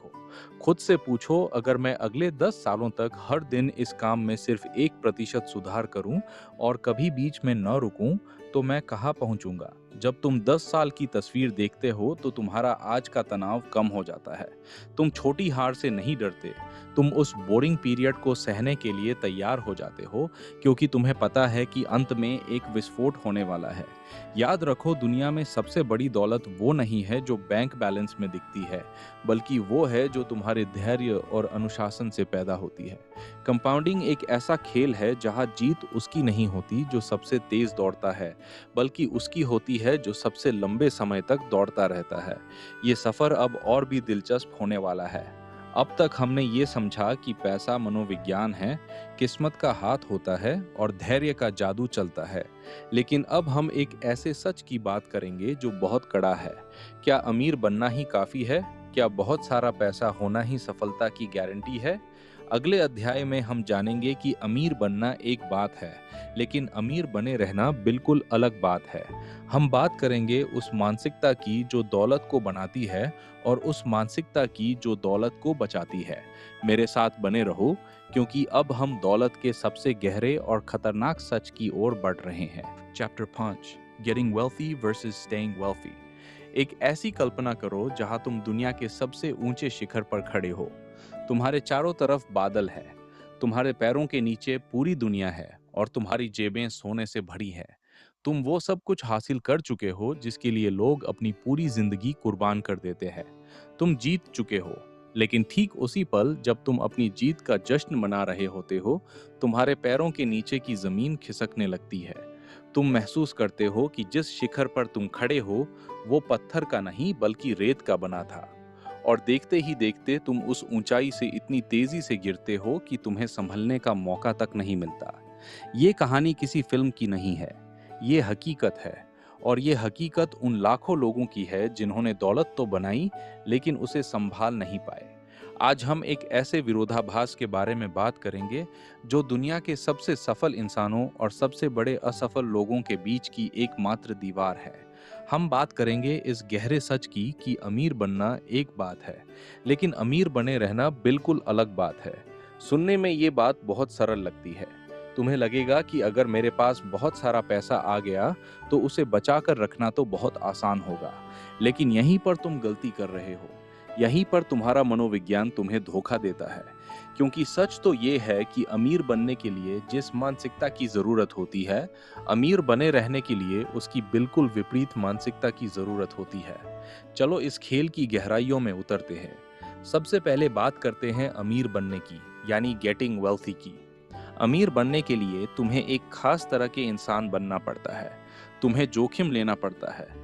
तुम्हें दुनिया की उस भीड़ से अलग हटकर सोचना पड़ता है जो सिर्फ सुरक्षा खोजती है। तुम्हें आक्रामक होना पड़ता है। तुम्हें ऑप्टिमिज्म यानी आशावाद की उस चरम सीमा पर होना पड़ता है जहां तुम्हें यकीन हो कि तुम वो कर सकते हो जो आज तक किसी ने नहीं किया। एक फाउंडर को देखो जो अपना गैराज छोड़कर एक कंपनी शुरू करता है। वो अपनी पूरी जमा पूंजी दांव पर लगा देता है। वो अपनी रातों की नींद उड़ा देता है। वो जोखिम लेता है, वो गलती करता है और वो बार बार गिरकर खड़ा होता है। अगर वो डरपोक होता, अगर वो सिर्फ सुरक्षा सोचता, तो वो कभी अमीर नहीं बन पाता। अमीर बनने का रास्ता जोखिम, साहस और एक तरह के पागलपन से होकर गुजरता है। लेकिन अब आता है वो मोड़ जहां खेल बदल जाता है। जब तुम अमीर बन जाते हो तो तुम्हारा दिमाग तुम्हें ये यकीन दिला देता है कि तुम्हारी ये कामयाबी तुम्हारी अपनी काबिलियत का नतीजा है। तुम्हें लगता है कि तुम अजेय हो। तुम ये भूल जाते हो कि तुम्हारी सफलता में किस्मत का भी एक बड़ा हाथ था। और यहीं से शुरू होती है बर्बादी की कहानी। अमीर बने रहने के लिए यानी स्टेइंग वेल्थी के लिए तुम्हें अपनी पूरी पर्सनैलिटी को बदलना पड़ता है। अब तुम्हें आक्रामकता नहीं बल्कि विनम्रता चाहिए। अब तुम्हें जोखिम लेने की भूख नहीं बल्कि नुकसान से बचने का डर चाहिए। अमीर बने रहने का सबसे बड़ा मंत्र है सर्वाइवल, यानी जीवित रहना। दौलत के खेल में जीत उसकी नहीं होती जो सबसे ज्यादा कमाता है, बल्कि जीत उसकी होती है जो सबसे लंबे समय तक खेल में टिका रहता है। चलो, मैं तुम्हें एक बहुत ही मशहूर और दर्दनाक उदाहरण देता हूं जो पूरी दुनिया में लॉटरी जीतने वालों के साथ होता है। तुमने अक्सर खबरें पढ़ी होंगी कि किसी साधारण इंसान ने करोड़ों की लॉटरी जीती और 2-3 साल बाद वो फिर से उसी गरीबी में लौट आया जहां से उसने शुरू किया था। क्यों? क्या वो इंसान बेवकूफ था? क्या उसने सारा पैसा जुए में उड़ा दिया? नहीं। समस्या ये थी कि उसने अमीर बनने के लिए जिस मानसिकता का इस्तेमाल किया, वही मानसिकता उसने अमीर बने रहने के लिए भी इस्तेमाल की। उसने जोखिम लिया। उसने अपनी नई दौलत को और बढ़ाने के चक्कर में बड़े-बड़े दांव खेले। उसने उसी आक्रामकता से खर्च किया जिससे उसने पैसा कमाया था। वो ये भूल गया कि अब उसे जोखिम लेने वाले फाउंडर से बदलकर एक सुरक्षा सोचने वाले ट्रस्टी की तरह व्यवहार करना था। वो सर्वाइवल की मानसिकता को नहीं समझ पाया। अब इसकी तुलना करो वारेन बफेट की मानसिकता से। बफेट दुनिया के सबसे अमीर निवेशकों में से एक है, लेकिन उनकी सबसे बड़ी ताकत उनका लालच नहीं बल्कि उनका डर है। उनका डर ये नहीं है कि वे और पैसा नहीं कमा पाएंगे, बल्कि उनका डर ये है कि वे अपना कमाया हुआ पैसा खो सकते हैं। बफेट एक बहुत ही सरल नियम का पालन करते हैं। रूल नंबर 1, कभी पैसा मत खोना। रूल नंबर 2, रूल नंबर 1 को कभी मत भूलना। ये सुनने में बहुत साधारण लगता है, लेकिन ये दुनिया का सबसे कठिन मनोविज्ञान है। जब तुम्हारे पास करोड़ों रुपए होते हैं तो तुम्हारा ईगो तुम्हें उकसाता है कि तुम और बड़ा दांव लगाओ। तुम्हारा दिमाग तुम्हें कहता है कि तुम जीनियस हो और तुम कभी गलत नहीं हो सकते। लेकिन बफेट जानते हैं कि बाजार उनसे कहीं ज्यादा ताकतवर है। वे जानते हैं कि एक गलत फैसला उनके दशकों की मेहनत को मिटा सकता है। इसलिए वे एक सुरक्षा का दायरा रखते हैं। वे इसे मार्जिन ऑफ सेफ्टी कहते हैं। वे कभी भी अपनी पूरी क्षमता का उपयोग नहीं करते। वे हमेशा कुछ हिस्सा बचा कर रखते हैं ताकि अगर दुनिया का सबसे बड़ा आर्थिक संकट भी आ जाए तो भी वे जीवित बच सके। अमीर बनने वाला इंसान कहता है, मैं कितना कमा सकता हूँ? अमीर बने रहने वाला इंसान पूछता है, अगर सब कुछ गलत हो गया तो क्या मैं बच पाऊंगा? ये मानसिकता का बदलाव ही वो अंतर है जो एक रात के करोड़पति और एक पीढ़ियों तक चलने वाले साम्राज्य के बीच होता है। चलो अब हम एक और गहरे मनोवैज्ञानिक स्तर पर चलते हैं। इसे कहते हैं ह्यूब्रिस, यानी अत्यधिक अहंकार। जब इंसान बहुत सफल हो जाता है तो वो अपनी किस्मत को अपनी काबिलियत समझने लगता है। वो ये मानने लगता है कि उसके पास कोई जादुई शक्ति है। इतिहास ऐसे उदाहरणों से भरा पड़ा है जहां बड़े बड़े सम्राटों और कंपनियों ने इसी अहंकार में अपना अंत कर लिया। नोकिया को याद करो। एक वक्त था जब नोकिया का पूरी दुनिया के मोबाइल मार्केट पर राज था। वे दुनिया के सबसे ताकतवर थे। उनके पास पैसा था, तकनीक थी और सबसे बड़ा मार्केट शेयर था। लेकिन उनके अंदर वही अहंकार आ गया। उन्हें लगा कि वे कभी गलत नहीं हो सकते। उन्होंने बदलते समय को नजरअंदाज किया। उन्होंने सोचा कि लोग वही चाहेंगे जो नोकिया उन्हें देगा। वे ये भूल गए कि वे सर्वाइवल की स्थिति में नहीं थे, बल्कि वे अपने अहंकार की स्थिति में थे। और नतीजा एक झटके में उनका साम्राज्य ढह गया। वहीं दूसरी तरफ एप्पल को देखो। स्टीव जॉब्स जब एप्पल में वापस आए तो उन्होंने जोखिम लिया, लेकिन वो जोखिम सर्वाइवल और वैल्यू के साथ जुड़ा था। उन्होंने अपनी गलतियों से सीखा और हमेशा एक ऐसी मानसिकता रखी कि कल सब कुछ बदल सकता है। तो फिर सवाल ये उठता है कि हम अपनी जिंदगी में इसे कैसे लागू करें। तुम्हें अपने अंदर दो अलग अलग व्यक्तित्व विकसित करने होंगे। पहला व्यक्तित्व वो होगा जो तुम्हें दौलत दिलाएगा।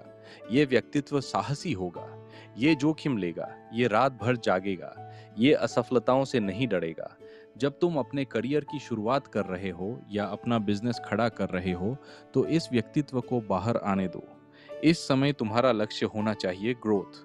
लेकिन जैसे ही तुम्हारी दौलत एक निश्चित स्तर पर पहुंच जाए, तुम्हें अपने दूसरे व्यक्तित्व को सक्रिय करना होगा। ये वो व्यक्तित्व होगा जो विनम्र होगा, जो डरना जानता होगा, जो ये समझता होगा कि दुनिया अनिश्चित है। इस समय तुम्हारा लक्ष्य ग्रोथ नहीं बल्कि सर्वाइवल होना चाहिए। ज्यादातर लोग यहीं फेल होते हैं। वे अपनी पूरी जिंदगी पहले व्यक्तित्व में बिता देते हैं। वे कमाते रहते हैं, खर्च करते रहते हैं और ज्यादा जोखिम लेते रहते हैं, ये सोचकर कि ये सिलसिला कभी नहीं रुकेगा। वे ये नहीं समझते कि निवेश की दुनिया में एक ऐसा मोड़ आता है जहां और ज्यादा जोखिम लेना फायदे से ज्यादा नुकसानदायक हो जाता है। सोचो, एक इंसान जो एक पहाड़ पर चढ़ रहा है। चढ़ते वक्त उसे बहुत हिम्मत चाहिए। उसे हर कदम पर जोखिम लेना पड़ता है। उसे अपनी पूरी ताकत लगानी पड़ती है। लेकिन जब वो चोटी पर पहुंच जाता है तब उसे वही हिम्मत नहीं बल्कि सावधानी चाहिए। अगर वो चोटी पर पहुंचकर भी उसी आक्रामकता से उछल कूद करेगा तो वो गिरकर मर जाएगा। दौलत का सफर भी ऐसा ही है। चढ़ते वक्त हिम्मत चाहिए, लेकिन चोटी पर पहुंचकर सावधानी। अब मैं तुम्हें एक व्यावहारिक तरीका बताता हूं जिसे तुम आज से ही अपनी जिंदगी में लागू कर सकते हो। इसे कहते हैं फाइनेंशियल पैरानोया, यानी आर्थिक आशंका। हमेशा ये मानकर चलो कि तुम्हारी सबसे बड़ी इनकम का जरिया कल बंद हो सकता है।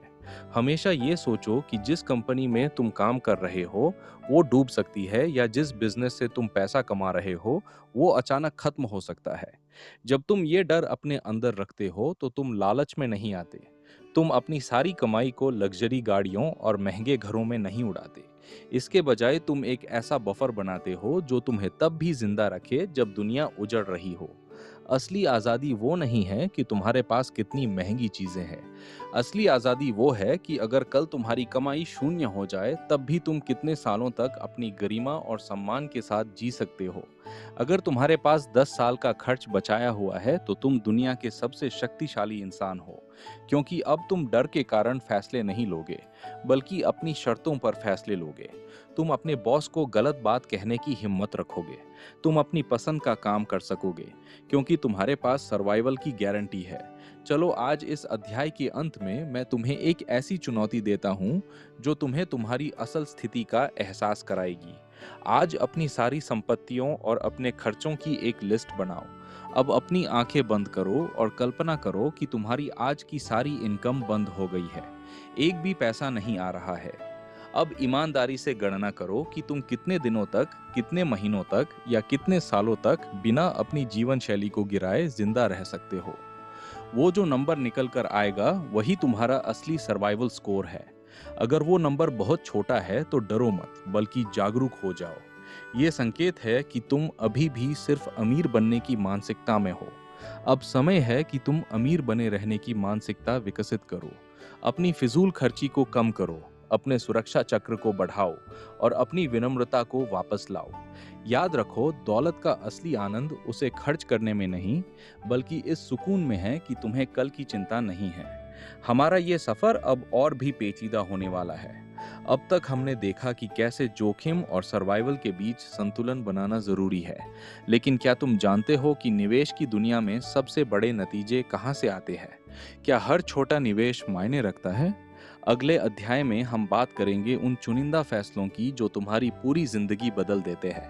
हम बात करेंगे उन दुर्लभ मौकों की जिन्हें हम अक्सर नजरअंदाज कर देते हैं, लेकिन वही हमें फर्श से अर्श तक पहुंचाते हैं।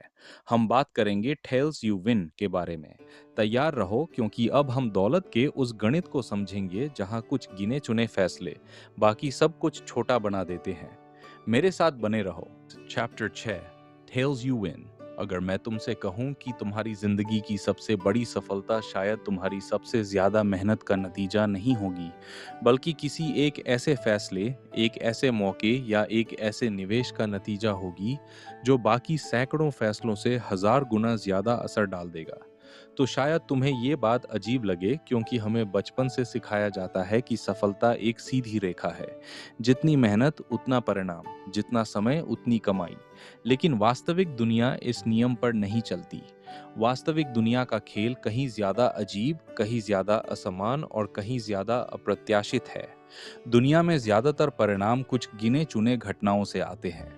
कुछ दुर्लभ मौके पूरे खेल को बदल देते हैं, और जो लोग इस सच को समझ लेते हैं वे असफलताओं को अलग नजर से देखने लगते हैं।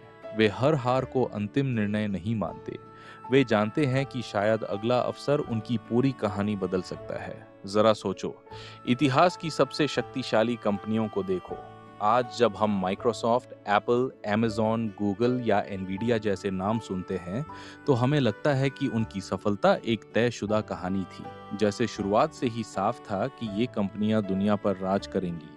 लेकिन सच इससे बिल्कुल उल्टा है। जब बिल गेट्स ने माइक्रोसॉफ्ट शुरू की थी तब दुनिया में सैकड़ों सॉफ्टवेयर कंपनियां थीं। जब जेफ बेजोस ने अमेज़न शुरू किया था तब वो सिर्फ ऑनलाइन किताबें बेचने वाली एक छोटी वेबसाइट थी।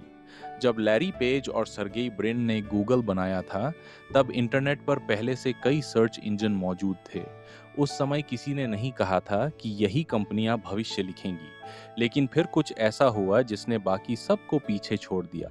कुछ निर्णय, कुछ अवसर, कुछ उत्पाद इतने शक्तिशाली साबित हुए कि उन्होंने पूरी दुनिया का नक्शा बदल दिया।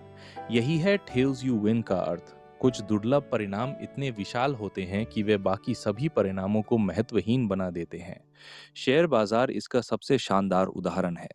जब शोधकर्ताओं ने अमेरिका के शेयर बाजार का कई दशकों का डेटा देखा, तो एक चौंकाने वाला सच सामने आया। हजारों कंपनियों में से बहुत कम कंपनियां ऐसी थीं जिन्होंने बाजार की ज्यादातर संपत्ति बनाई। इसका मतलब ये है कि अगर इतिहास की कुछ महान कंपनियों को हटा दिया जाए, तो पूरा बाजार बहुत साधारण दिखेगा। ये सुनने में छोटा तथ्य लगता है, लेकिन इसके पीछे एक विशाल मनोवैज्ञानिक सबक छिपा है। ज्यादातर लोग सोचते हैं कि सफल निवेशक हर बार सही होते हैं, लेकिन दुनिया के सबसे सफल निवेशक भी कई बार गलत होते हैं। फर्क सिर्फ इतना है कि उनकी कुछ जीत इतनी बड़ी होती है कि बाकी सारी गलतियां उनके सामने छोटी लगने लगती हैं। वॉरेन बफेट को ही देखो। लोग उन्हें निवेश का भगवान कहते हैं। लोग उनकी हर बात को नियम मानते हैं। लेकिन अगर तुम उनके पूरे करियर का अध्ययन करो, तो पाओगे कि उनकी संपत्ति का बहुत बड़ा हिस्सा कुछ चुनिंदा निवेशों से आया। Coca Cola, American express, Moody's और हाल के वर्षों में एप्पल। इन कुछ निवेशों ने उनके बाकी सैकड़ों निवेशों की तुलना में कहीं ज्यादा प्रभाव डाला। अब यहाँ एक महत्वपूर्ण सवाल उठता है। अगर बफेट इतने महान हैं, तो क्या उन्हें पहले से पता था कि कौन सा निवेश इतिहास बनाएगा? नहीं, उन्हें भी नहीं पता था। यही तो खेल का रहस्य है। कोई भी भविष्य नहीं देख सकता। कोई भी ये नहीं जान सकता कि कौन सा निर्णय पूरी जिंदगी बदल देगा। इसलिए सफलता का रहस्य हर बार सही होना नहीं है। सफलता का रहस्य इतना लंबे समय तक खेल में बने रहना है कि जब वो बड़ा अवसर सामने आए, तब तुम मैदान में मौजूद रहो। यही कारण है कि सिलिकॉन वैली के निवेशक दुनिया को अलग नजर से देखते हैं। एक वेंचर कैपिटल फर्म 10 कंपनियों में निवेश करती है। उनमें से 7 कंपनियां पूरी तरह फेल हो जाती हैं। 2 कंपनियां बस किसी तरह बचती है। लेकिन सिर्फ एक कंपनी इतनी बड़ी बन जाती है कि वो बाकी 9 निवेशों के नुकसान को भी ढक देती है और उसके बाद अरबों डॉलर का मुनाफा देती है। सोचो, ये कितना अजीब गणित है। 10 में से 9 गलतियां, फिर भी शानदार सफलता। यही वास्तविक दुनिया का गणित है। लेकिन हमारा दिमाग इस तरह सोचने के लिए बना ही नहीं है। हमारा दिमाग हर हार को व्यक्तिगत असफलता मानता है।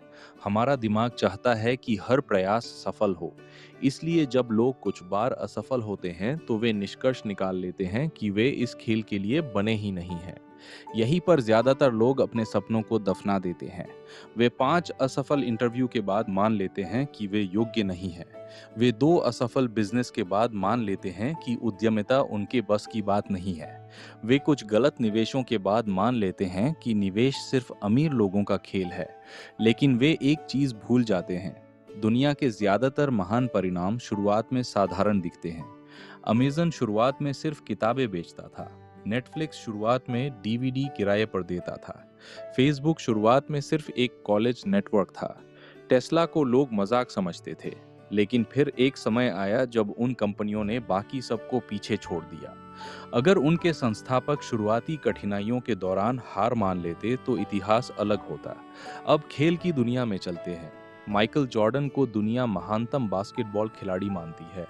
लेकिन क्या तुम जानते हो कि उन्होंने अपने करियर में 9,000 से ज्यादा शॉट मिस किए थे? वे सैकड़ों मैच हारे थे। कई बार आखिरी सेकंड में जीत दिलाने वाला शॉट लेने का मौका मिला और वे चूक गए। अगर कोई सिर्फ उनकी असफलताओं की सूची देखे, तो शायद वो कहे कि ये इंसान औसत है। लेकिन इतिहास उनकी असफलताओं को नहीं याद रखता। इतिहास उन कुछ क्षणों को याद रखता है जब उन्होंने खेल बदल दिया। कुछ असाधारण पलों ने बाकी हजारों गलतियों को महत्वहीन बना दिया। यही टेल्स यू विन है। कुछ जीतें इतनी बड़ी होती हैं कि वे बाकी सभी हारों को पीछे छोड़ देती हैं। अब इस विचार को अपने जीवन पर लागू करो। तुम्हें लगता होगा कि तुम्हारा हर निर्णय परफेक्ट होना चाहिए। तुम्हें लगता होगा कि अगर तुमने एक गलत निवेश कर दिया, एक गलत करियर चुन लिया या एक गलत फैसला ले लिया, तो सब खत्म हो जाएगा। लेकिन वास्तविकता ऐसी नहीं है। तुम्हारी जिंदगी का सबसे बड़ा अवसर शायद अभी आया ही नहीं है। हो सकता है जिस व्यक्ति से तुम अगले साल मिलो वो तुम्हारी पूरी दिशा बदल दे। हो सकता है जो कौशल तुम आज सीख रहे हो वही 5 साल बाद तुम्हारी आर्थिक आजादी का कारण बने। हो सकता है आज का एक छोटा निवेश 20 साल बाद तुम्हारी सबसे बड़ी संपत्ति बन जाए। समस्या ये नहीं कि अवसर नहीं आते, समस्या ये है कि लोग अवसर आने से पहले ही खेल छोड़ देते हैं। यही कारण है कि धैर्य दौलत की दुनिया का सबसे कम आंका गया गुण है। लोग बुद्धिमत्ता की बात करते हैं, रणनीति की बात करते हैं, नेटवर्किंग की बात करते हैं, लेकिन बहुत कम लोग इस बारे में बात करते हैं कि महान परिणामों के लिए अक्सर सिर्फ टिके रहना जरूरी होता है। दुनिया के सबसे सफल लोगों में एक समानता है। वे भविष्य नहीं देख सकते थे, वे हर बार सही नहीं थे, वे जादूगर नहीं थे, लेकिन उन्होंने इतना जरूर किया कि वे खेल में बने रहे। उन्होंने खुद को मौका दिया कि जीवन के दुर्लभ और शक्तिशाली अवसर उनके पक्ष में काम कर सकें। इस अध्याय का सबसे गहरा सबक ये है कि सफलता का मतलब हर बार जीतना नहीं है। सफलता का मतलब ये है कि तुम इतने मजबूत बनो कि हार के बाद भी खेल में रह सको, क्योंकि वास्तविक दुनिया में दौलत, सफलता और असाधारण उपलब्धियां बराबर तरीके से नहीं आती। वे कुछ दुर्लभ मौकों, कुछ विशाल अवसरों और कुछ निर्णायक पलों से आती है। इसलिए अगली बार जब तुम्हें लगे कि तुम्हारी मेहनत का कोई परिणाम नहीं निकल रहा, तो याद रखना कि इतिहास के सबसे बड़े परिणाम अक्सर धीरे धीरे बनते हैं और फिर अचानक दिखाई देते हैं। ज्यादातर लोग उस अचानक वाले पल को देखते हैं, वे उसके पीछे छिपे सालों के संघर्ष, धैर्य और असफलताओं को नहीं देखते। और शायद यही वजह है कि जीत हमेशा सबसे बुद्धिमान, सबसे प्रतिभाशाली या सबसे तेज इंसान की नहीं होती। कई बार जीत उस इंसान की होती है जो मैदान नहीं छोड़ता, जो गिरकर भी खड़ा होता है, जो हार कर भी आगे बढ़ता है, जो ये समझता है कि उसे हर बार सही होने की जरूरत नहीं है। उसे सिर्फ इतना करना है कि जब जीवन का वो दुर्लभ अवसर आए जो बाकी सब कुछ बदल सकता है, तब तक वो खेल में बना रहे। यही है टेल्स यू विन। और अब जैसे जैसे हम इस यात्रा में आगे बढ़ते हैं, एक और गहरा सवाल हमारा इंतजार कर रहा है। अगर पैसा, निवेश और दौलत का अंतिम उद्देश्य सिर्फ अधिक पैसा कमाना नहीं है, तो फिर असली उद्देश्य क्या है? लोग वास्तव में पैसा क्यों चाहते हैं? क्या उन्हें महंगी कारें चाहिए, बड़े घर चाहिए या कुछ और? अगले अध्याय में हम उस चीज की बात करेंगे जो हर इंसान की सबसे गहरी इच्छा है। वो चीज जिसके लिए लोग पैसा कमाते हैं लेकिन अक्सर उसका नाम तक नहीं ले पाते। Chapter 7, freedom. सुबह के ठीक 6 बजे है, अलार्म बजता है, तुम्हारी आंखें खुलती है, लेकिन तुम्हारे शरीर का हर हिस्सा तुमसे कह रहा है कि आज मत जाओ, आज बिस्तर पर ही लेटे रहो, आज प्रकृति की ताजी हवा का एहसास करो, आज अपनी खिड़की से बहती हुई ठंडी हवा को सिर्फ महसूस करो। लेकिन तुम्हारे दिमाग का एक कोना तुम्हें तुरंत एक तमाचा मारता है। वो कहता है कि उठो वरना देर हो जाएगी। तुम्हें उस ट्रैफिक में फंसना है, तुम्हें उस ऑफिस में समय पर पहुंचना है, तुम्हें उस बॉस के गुस्से का सामना करना है जिसे तुम शायद पसंद भी नहीं करते।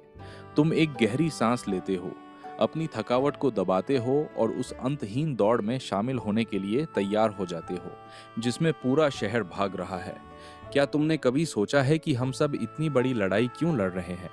हम खुद से झूठ बोलते हैं कि हम ये सब पैसा कमाने के लिए कर रहे हैं, ताकि हम एक बड़ा घर खरीद सके, सड़क पर सबसे महंगी गाड़ी दौड़ा सकें या लोगों को अपनी अमीरी दिखा सके। लेकिन आज मैं तुम्हारे सामने उस सच को बेनकाब करने जा रहा हूं जो दुनिया की हर लग्जरी गाड़ी और बड़े घर से ज्यादा कीमती है। वो सच है अपने समय की आज़ादी। पैसे का सबसे बड़ा और सबसे सुंदर उपयोग ये नहीं है कि तुम उससे कौन सी महंगी चीज खरीद सकते हो। पैसे का सबसे बड़ा उपयोग ये है कि वो तुम्हें तुम्हारे समय पर नियंत्रण देता है। जरा सोचो कि उस पैसे की क्या कीमत जो तुम्हें एक आलीशान बंगले में सुलाता तो है, लेकिन तुम्हें सुबह अपनी मर्जी से जागने की इजाजत नहीं देता। उस गाड़ी की क्या कीमत जो तुम्हें सड़क पर सबसे तेज तो दिखाती है, लेकिन तुम्हें अपनी पसंद की दिशा में जाने की आज़ादी नहीं देती। हम अपनी जिंदगी भर की मेहनत सिर्फ कुछ भौतिक वस्तुओं को इकट्ठा करने में लगा देते हैं, ये सोचकर कि वे वस्तुएं हमें खुशी देंगी। लेकिन असली खुशी का पैमाना चीजें नहीं है। असली खुशी का पैमाना ये है कि तुम अपनी जिंदगी को अपनी शर्तों पर जीने के कितने करीब हो। जब तुम अपने समय के मालिक बन जाते हो तो तुम दुनिया के सबसे अमीर इंसान बन जाते हो, चाहे तुम्हारा बैंक बैलेंस कितना भी हो। इस सच को समझने के लिए हमें इतिहास और मनोविज्ञान के एक बहुत बड़े रिसर्च की ओर चलना होगा। मिशिगन यूनिवर्सिटी के एक महान मनोवैज्ञानिक एंगस कैम्पबेल ने इंसानी खुशी पर एक बहुत गहरा अध्ययन किया था। वे ये समझना चाहते थे कि आखिर इंसानों को खुश और संतुष्ट बनाने वाली असली चीज क्या है। उन्होंने अमीर लोगों से बात की, गरीब लोगों से बात की, बड़े बड़े बिजनेसमैन और आम मजदूरों से बात की। उन्होंने उनसे उनके काम, उनकी सैलरी, उनके बड़े घरों और उनकी सेहत के बारे में सैकड़ों सवाल पूछे। लेकिन जब उस रिसर्च का अंतिम परिणाम सामने आया तो उसने पूरी दुनिया को हिला कर रख दिया। लोगों की खुशी का सबसे बड़ा कारण उनकी बड़ी बैंक बैलेंस नहीं थी। उनकी खुशी का सबसे बड़ा कारण उनकी महंगी गाड़ियां या समाज में उनकी बड़ी हैसियत नहीं थी। सबसे बड़ा कारण सिर्फ एक था कि उन्हें अपने जीवन पर कितना नियंत्रण महसूस होता था। जिन लोगों को ये महसूस होता था कि वे अपने समय के मालिक हैं, जो ये तय कर सकते थे कि आज वे क्या करेंगे, कब करेंगे और किसके साथ करेंगे, वे दुनिया के उन अमीर लोगों से 1000 गुना ज्यादा सुखी थे जिनके पास पैसा तो बहुत था लेकिन समय पर उनका कोई अधिकार नहीं था। इसी तरह का एक और बहुत बड़ा अध्ययन कॉर्नेल यूनिवर्सिटी के प्रोफेसर कार्ल प्लेमर ने किया था। उन्होंने अपनी जिंदगी के आखिरी मोड़ पर खड़े सैकड़ों बुजुर्गों का इंटरव्यू लिया। वे उन लोगों से जानना चाहते थे कि अपनी पूरी जिंदगी जीने के बाद उन्हें किस चीज का सबसे ज्यादा पछतावा है। क्या उन्हें इस बात का दुख है कि उन्होंने और ज्यादा पैसे क्यों नहीं कमाए? क्या उन्हें इस बात की तकलीफ है कि वे एक और बड़ा बंगला क्यों नहीं खरीद पाए? उन बुजुर्गों का जवाब सुनकर तुम्हारी आंखें खुल जाएंगी। उनमें से एक भी इंसान ने ये नहीं कहा कि काश मैंने और ज्यादा घंटे ऑफिस में काम किया होता। किसी ने नहीं कहा कि काश मैंने अपनी जिंदगी और बड़ी गाड़ियां खरीदने में बिताई होती। उनका सबसे बड़ा दुख ये था कि उन्होंने अपने समय को अपने हाथों से रेत की तरह फिसलने दिया। वे रोते हुए कह रहे थे कि काश मैंने अपने बच्चों को बढ़ते हुए देखने के लिए थोड़ा और समय निकाला होता। काश मैंने अपने लाइफ पार्टनर के साथ बैठकर बातें करने के लिए थोड़ा वक्त निकाला होता। काश मैंने वो काम किया होता जो मेरा दिल चाहता था, न कि वो काम जो समाज मुझसे चाहता था। ये उन लोगों की आवाज थी जो जिंदगी का पूरा खेल खेल चुके थे और अब आखिरी मोड़ पर खड़े थे। उनके लिए असली दौलत सिर्फ और सिर्फ समय था, जिसे वे अब किसी भी कीमत पर वापस नहीं खरीद सकते थे। लेकिन यहाँ एक बहुत बड़ा मनोवैज्ञानिक पेंच है जिसे समझना तुम्हारे लिए बहुत जरूरी है। हम एक ऐसे दौर में जी रहे हैं जहाँ काम का स्वरूप पूरी तरह से बदल चुका है। आज से 100 साल पहले ज्यादातर लोग शारीरिक काम करते थे। वे खेतों में काम करते थे या कारखानों में कोयला ढोते थे। उस समय जब काम का समय खत्म होता था तो उनका काम सचमुच खत्म हो जाता था। वे कारखाने से बाहर कदम रखते थे और उनका दिमाग पूरी तरह से आज़ाद हो जाता था। उनका बॉस उनके घर पर उनसे काम नहीं करा सकता था। लेकिन आज हम नॉलेज इकोनॉमी के दौर में हैं। आज हमारा काम सिर्फ हमारे हाथों से नहीं बल्कि हमारे दिमाग से होता है। और इस दिमाग की सबसे बड़ी समस्या ये है कि ये कभी ऑफिस में बंद नहीं होता। तुम ऑफिस से घर आ जाते हो, तुम अपने परिवार के साथ डिनर टेबल पर बैठे होते हो, लेकिन तुम्हारा दिमाग अभी भी उस ईमेल के बारे में सोच रहा होता है जो तुम्हारे बॉस ने भेजा था। तुम रात को सोने की कोशिश करते हो लेकिन तुम्हारे दिमाग में कल की मीटिंग का डर घूम रहा होता है। इसका मतलब ये है कि आज के दौर में पैसा कमाना और भी ज्यादा महंगा हो चुका है। हम सिर्फ अपना समय नहीं बेच रहे, हम अपनी मानसिक शांति और अपनी सोचने की आज़ादी को भी बेच रहे हैं। यही वो जगह है जहां पैसा तुम्हारी सबसे बड़ी ताकत बन सकता है। पैसे का सबसे बड़ा उपयोग ये नहीं है कि तुम उससे क्या खरीद सकते हो। पैसे का सबसे बड़ा उपयोग ये है कि वो तुम्हें तुम्हारी जिंदगी के फैसलों में विकल्प देता है। इसे ध्यान से समझो। मान लो तुम एक नौकरी कर रहे हो जहां तुम्हारा बॉस तुम्हें बहुत परेशान करता है, जहां तुम्हारी कोई इज्जत नहीं है। अगर तुम्हारे पास कोई बचत नहीं है तो तुम उस नौकरी को छोड़ने के बारे में सोच भी नहीं सकते। तुम्हें हर सुबह उस अपमान को सहने के लिए जाना ही होगा क्योंकि तुम्हारी जेब खाली है। लेकिन अगर तुम्हारे पास इतना पैसा बचाया हुआ है जिससे तुम बिना काम किए 6 महीने या 1 साल तक आराम से जी सकते हो, तो तुम्हारे पास एक अदृश्य ताकत होती है। तुम अपने बॉस की आंखों में आंखें डालकर कह सकते हो कि मैं ये अपमान बर्दाश्त नहीं करूंगा। तुम वो नौकरी छोड़ सकते हो और शांति से एक बेहतर काम ढूंढ सकते हो। ये जो 6 महीने का समय तुमने खरीदा, ये जो मानसिक सुकून तुमने पाया, यही पैसे का असली डिविडेंड है। ये विकल्प ही तुम्हें एक गुलाम से एक आज़ाद इंसान बनाता है। लेकिन फिर हम गलतियां क्यों करते हैं? हम क्यों लगातार महंगे ब्रांड्स, बड़ी गाड़ियों और आलीशान घरों के पीछे भागते रहते हैं? क्योंकि हमारा समाज हमें इसी तरह से प्रोग्राम करता है। हमें बचपन से सिखाया जाता है कि सफलता का मतलब है बड़ी चीजें। हम दूसरों से अपनी तुलना करने लगते हैं। हम सोचते हैं कि अगर हमारे पास वो सब कुछ नहीं है जो हमारे पड़ोसी के पास है, तो हम इस समाज में पीछे छूट जाएंगे। और इसी झूठी इज्जत को बचाने के लिए हम अपनी सबसे कीमती संपत्ति, यानी अपनी आज़ादी को दांव पर लगा देते हैं। हम बड़े बड़े कर्ज लेते हैं, उन किश्तों को चुकाने के लिए और ज्यादा काम करते हैं और धीरे धीरे अपने ही बनाए हुए जाल में फंस जाते हैं। तुम्हें यह समझना होगा कि दुनिया का सबसे अमीर इंसान वो नहीं है जिसके पास सबसे बड़ी तिजोरी है। असली अमीर वो है जो हर सुबह अपनी मर्जी से जागता है और खुद से कहता है कि आज का दिन पूरी तरह से मेरा है। आज मैं तुम्हें एक ऐसी चुनौती देना चाहता हूं जो तुम्हारी आर्थिक सोच की पूरी बुनियाद को हिला कर रख देगी। अपनी जिंदगी के पिछले 1 महीने के सारे खर्चों को ध्यान से देखो। उन खर्चों में से ऐसी चीजों को चिन्हित करो जिन्हें तुमने सिर्फ दूसरों को दिखाने के लिए या अपनी झूठी हैसियत को साबित करने के लिए खरीदा था। अब उसकी कीमत को सिर्फ रुपयों में मत मापो। ये सोचो कि उस चीज को खरीदने के लिए तुम्हें अपने जीवन के कितने घंटे ऑफिस की उस कुर्सी पर बिताने पड़े थे। जब तुम अपने हर खर्च को अपने जीवन के समय से मापना शुरू कर दोगे, तो तुम देखोगे कि तुम्हारा चीजों को खरीदने का लालच धीरे धीरे खत्म होने लगेगा। तुम समझ जाओगे कि वो महंगी गाड़ी या वो महंगा फोन तुम्हारी आजादी की कीमत पर आ रहा है और कोई भी वस्तु तुम्हारी जिंदगी के अनमोल समय से बड़ी नहीं हो सकती। अब समय आ चुका है कि तुम अपनी पहचान को बदलो। तुम्हें उस अंधी दौड़ से बाहर निकलना होगा जहां लोग अपनी पूरी जिंदगी सिर्फ चीजें इकट्ठा करने में बिता देते हैं। तुम्हें एक ऐसा इंसान बनना होगा जो अपने समय का सम्मान करता है। याद रखो, जब तुम्हारी जिंदगी का आखिरी वक्त आएगा तो तुम अपने बैंक बैलेंस को देखकर मुस्कुराओगे नहीं। तुम अपनी गाड़ियों की चाबी को अपने साथ नहीं ले जा सकोगे। तुम सिर्फ उन लम्हों को याद करोगे जब तुम सच में आजाद थे, जब तुमने अपने परिवार के साथ सुकून का वक्त बिताया था, जब तुमने खुलकर सांस ली थी। पैसे को सिर्फ एक साधन समझो, उसे अपनी जिंदगी का मालिक मत बनने दो।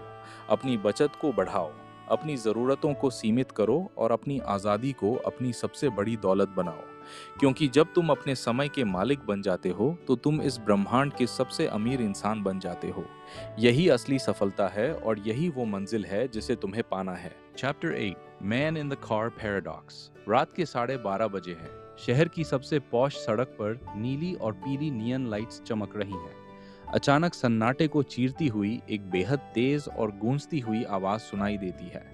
ये किसी आम गाड़ी की आवाज नहीं है, ये 800 हॉर्स पावर के एक इंजन की दहाड़ है। अगले ही पल वहां से एक चमचमाती हुई करोड़ों की सुपर कार गुजरती है। सड़क पर चल रहा हर इंसान, हर लड़का, हर बुजुर्ग अपनी जगह पर खड़ा हो जाता है। सब अपनी गर्दन घुमाकर उस गाड़ी को देखते हैं। उस गाड़ी की रफ्तार, उसका डिजाइन, उसका वो बेजोड़ रंग हवा में एक अजीब सा नशा छोड़ देता है।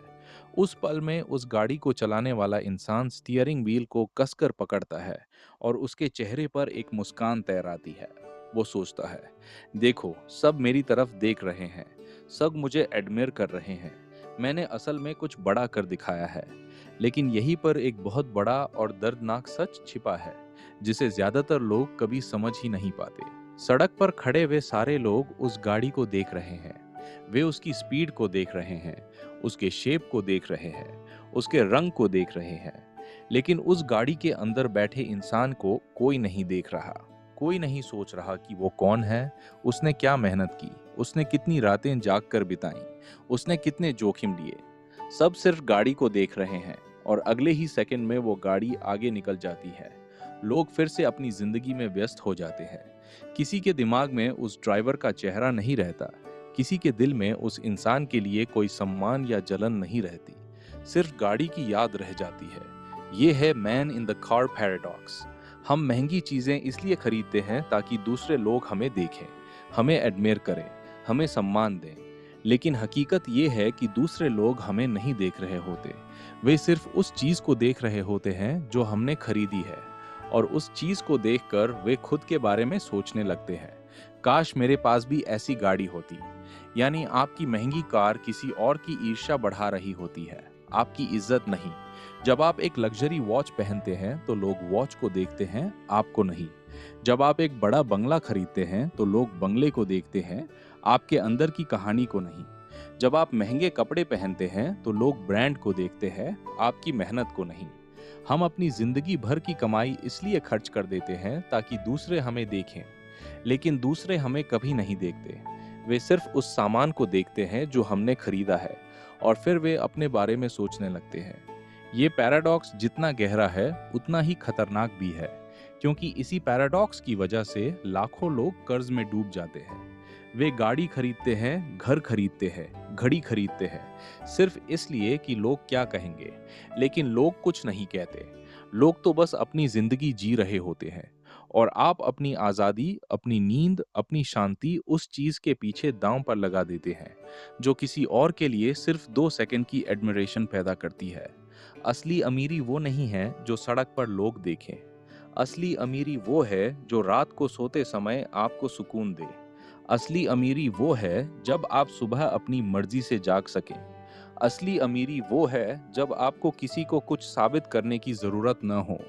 जब आप इस पैराडॉक्स को समझ जाते हैं तो आपकी पूरी सोच बदल जाती है।